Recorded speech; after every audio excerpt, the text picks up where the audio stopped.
క్రీస్తుని బట్టి మీకు శుభోదయం. అవిధేయత అన్నది చాలా ప్రమాదకరమైన లక్షణము. ఈ లక్షణం వల్లే కఠినత్వం అనేది కూడా కలుగుతూ ఉంటుంది. ఈ భూమి మీద యజమానులైన వారే అవిధేయతను సహించలేరు. ఎవడైనా వాడు చెప్పినట్టు చేయకపోతే వెంటనే వాడిని ఉద్యోగంలో తీసేస్తారు, లేకపోతే ట్రాన్స్ఫర్ చేసేస్తారు.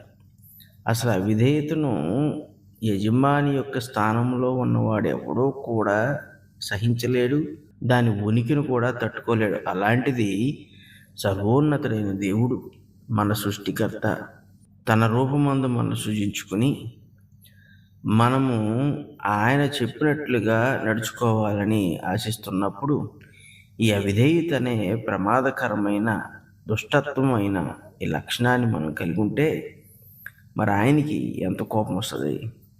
ఆయన యజమానునిగా, ఈ సృష్టి అంతటికి యజమానునిగా మరి ఆయన ఏం చేయాలి?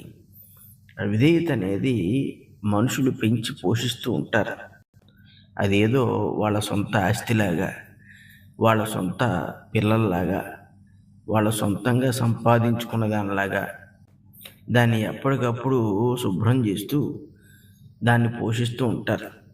దానివల్ల ఏదో గొప్ప లాభం వస్తుందన్న ఫీలింగ్ ఏదో ఒక రూపంలో దానిని వ్యక్తపరుస్తూ ఉంటారు, దాన్ని ఉపయోగిస్తూ ఉంటారు.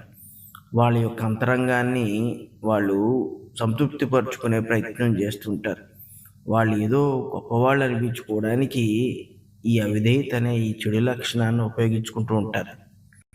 వాళ్ళ స్థాయికి వాళ్ళు మించి ఆలోచించిన అవిధేయతను చూపిస్తారు. వాళ్ళు సంపాదిస్తున్న దానికి మించి ఆశించిన అవిధేయతను చూపిస్తూ ఉంటారు. వాళ్ళు ఆశించవలసిన దానికన్నా మించి ఆశిస్తున్న అవిధేయతన లక్షణాన్ని బయలుపరుస్తూ ఉంటారు. వాళ్ళది కానిది పొందాలనుకున్నప్పుడు కూడా అవిధేయతను బయలుపరుస్తూ ఉంటారు. ఈ అవిధేయత పాపము, అంతకు మించి దీనికి వేరే వివరణ అనేది ఏదీ లేదు. అవిధేయతను పరిశుద్ధ గ్రంథంలో పాపమనే పిలిచాడు. ఈ పాపము కలిగిన ప్రతి వాడు కూడా దేవునికి శత్రువు అవ్వాల్సిందే. నువ్వు ఏ విషయంలో అవిధేయత చూపించినా, దేవుని ఆజ్ఞల విషయంలో ఏ విషయంలో అయినా అవిధేయత చూపించినా అది పాపమే. అది వెంటనే మన ప్రభువైన యేసుక్రీస్తుకి కోపం రప్పించడం అనేది ఖచ్చితంగా జరుగుద్ది. నువ్వు చేయకూడని పని చేస్తున్నావంటే నువ్వు అవిధేయతను ఎరిగి అంగీకరించి చేస్తున్నావని అర్థం. నువ్వు వెళ్ళకూడని ప్రదేశానికి వెళుతున్నావంటే అవిధేయతను పోషిస్తున్నావని అర్థం. అయితే భూమి మీద అవిధేయత ఉంటే ఏంటి, లేకపోతే ఏంటి అనుకునే జనాలు లేకపోలేరు. ఎందుకంటే సాధారణంగా లోకస్తులందరూ కూడా అవిధేయతను సర్వసాధారణంగా ఉపయోగించేస్తుంటారు. అయితే క్రైస్తవులైన వారు కూడా చాలామంది అవిధేయతలో జీవిస్తూ ఉంటారు.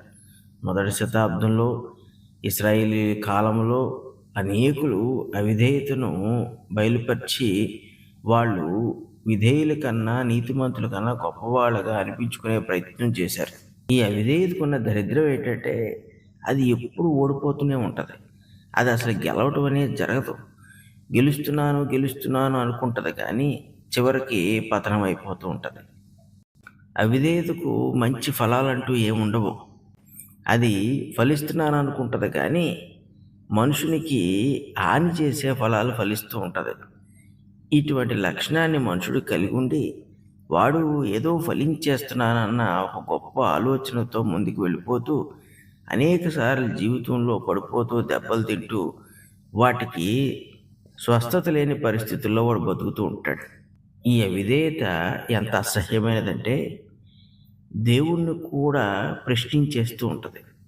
ఈ అవిధేయత కలిగిన వాళ్ళు అజ్ఞాతిక్రమం చేస్తున్నప్పుడు దేవుని యొక్క ఆజ్ఞలు ప్రశ్నిస్తూ ఉంటారు.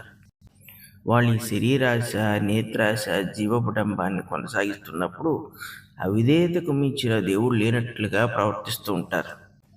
కాబట్టి అవిధేయతను ఒక ప్రతిమగా చేసుకుని వాళ్ళ హృదయాల్లో భద్రపరుచుకుని ఉదయం నుంచి సాయంకాలం దాకా దాన్ని పూజిస్తూనే ఉంటారు. దానివల్ల కలిగే లాభాలను వీళ్ళు ఆనందిస్తూ ఉంటారు, కానీ అది తిన్నగా మరణానికి తీసుకువెళ్తుందన్న సంగతిని కూడా వీళ్ళు ఆలోచన చేయరు. ఈ అవిధేయత ఎంత హాస్యాస్పదమైందంటే దేవుణ్ణే మాయ చేసేయగలను అనుకుంటుంది. ఎందుకంటే మనుషులను చూస్తే మనకు అర్థమవుతుంటుంది. ఈ అవిధేయత కలిగిన మనుషులు దేవుని కన్నా కూడా గొప్పగా ఆలోచన చేసేస్తున్నాం అనుకుంటారు. ఇటువంటి వారి గురించే దావీదు తన 2వ కీర్తనలో అంటున్నాడు, ప్రభువు వారిని చూచి అపహసించుచున్నాడు అని.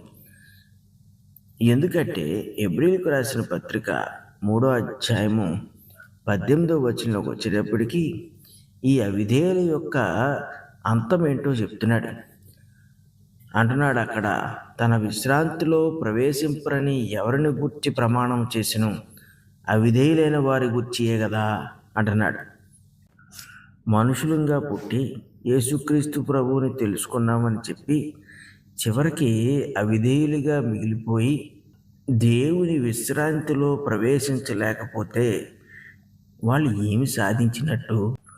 వాళ్ళ విశ్వాసము నిజముగా అవిశ్వాసమే కదా. వాళ్ళ గొప్పతనం ఏంటి? భూమి మీద వాళ్ళు ఎంత ఎదిగితే ఎవరికి? వాళ్ళకన్నా తక్కువ వాడు పరలోకానికి చేరుతున్నప్పుడు వీళ్ళు హాస్యాస్పదము చేయబడ్డారు కదా. మనుషులంగా మనము పాపము వలన దేవునికి దూరమైనప్పటికీ క్రీస్తు ద్వారా దేవునికి దగ్గరయ్యామని చెప్పుకొనిచున్నప్పుడు విశ్రాంతిలో ప్రవేశింపరని దేవుడు వాళ్ళని గురించి అంటే వాళ్ళు ఎవరితో చెప్పుకోగలరు? ఎక్కడికి వెళ్ళి వాళ్ళు నివాసం ఉండగలరు? ఈ అవిధేయత అనేది చాలా నీచమైనది. ఎందుకంటే దిగంబరుడైన వాడు తన దిగంబరత్వమును ఎరుగకయే అటూ ఇటూ తిరుగులాడుచున్నప్పుడు చూసేవారందరికీ ఎంత అసహ్యముగా ఉంటుందో, ఈ అవిధేయత అనేది అంత నీచమైనది. దానిని ఎవరో చూడట్లేదన్నది అనుకుంటారు. దానిని వరించి వారందరూ కూడా దానిని బట్టి జీవిస్తున్నంత కాలము వారు చేస్తున్నవి ఎవరికీ కనబట్టలేదనుకుంటారు. కానీ లోకానికి కానీ మరి ముఖ్యంగా దేవునికి, దేవుని ప్రజలకి వారి యొక్క దిగంబరత్వము ప్రత్యక్షముగా కనబడుతూనే ఉంటుంది. అటువంటి వాళ్ళు చివరకు అవమానమును, బహిష్కరణను అనుభవింపక తప్పదు. అందరము అవిధేయతను ఒకప్పుడు ఏదో ఒక సమయంలో అయినా ప్రభువులోకి రాకమునుపో వచ్చిన తర్వాత అయినా సరే కూడా ఎప్పుడో ఒకప్పుడు అక్కడో ఇక్కడో దానిని మనము ఉపయోగించిన వారమే. దానివల్ల కలిగిన పరిణామములు మనం చూస్తే దానిని మనం అసహ్యించుకోవలసిన వారం. దానిని దగ్గరికి రానివ్వకుండా మనలో నుండి, మన ఇళ్లలో నుండి దానిని బయటకు తరిమివేయవలసిన వారము. ఇలా కాకుండా దాన్ని తీసుకొచ్చి మనం ఒళ్ళో కూర్చోబెట్టుకున్నాం అనుకోండి, దేవుడు తాను తీసుకున్న నిర్ణయము మన పట్ల ఖచ్చితంగా జరిగిస్తాడు. ఈ భూమి మీద అంతా జీవించిన తర్వాత దేవుని యొక్క విశ్రాంతిలోకి చేరకపోతే ఊరంతా గెలిచి ఇంటి వెనకాల చచ్చినట్లుగానే ఉంటుంది. ఎవరి విషయంలో అయినా దేవుడు అవిధేయతను బట్టి ఆయన విశ్రాంతిలోకి చేరరు అని ప్రమాణం గనక చేశాడనుకోండి, వాడు ఎన్ని పిల్టి మొగ్గలేసినా దేవుని విశ్రాంతిలోకి చేరలేడు. అటువంటి పరిస్థితుల్లో ఉండకుండా మనల్ని మనం విశ్వాసములో కొనసాగించుకుంటూ మన విశ్వాసమును కాపాడుకొంచు విశ్వాసము కోరుచున్న విధేయతను దేవునికి చూపించిన వారమైతే ధన్యులముగా మిగిలిపోతాం. పరిశుద్ధులకు తండ్రి, ప్రేమ కలిగిన దేవా, మీకు వేలాది స్తుతులు స్తోత్రాలు.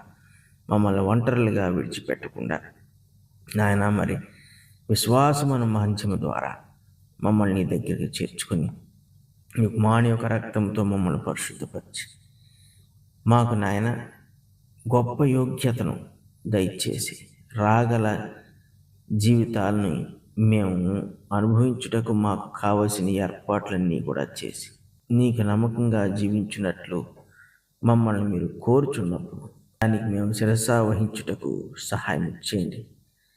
మనుషుల లెక్కను బట్టి కాకుండా నీ వాక్యములో ఉన్న కొలతను బట్టి మేము జీవించుటకు కృప చూపించండి.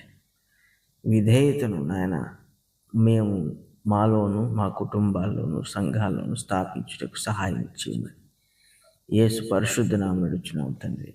ఆమేన్.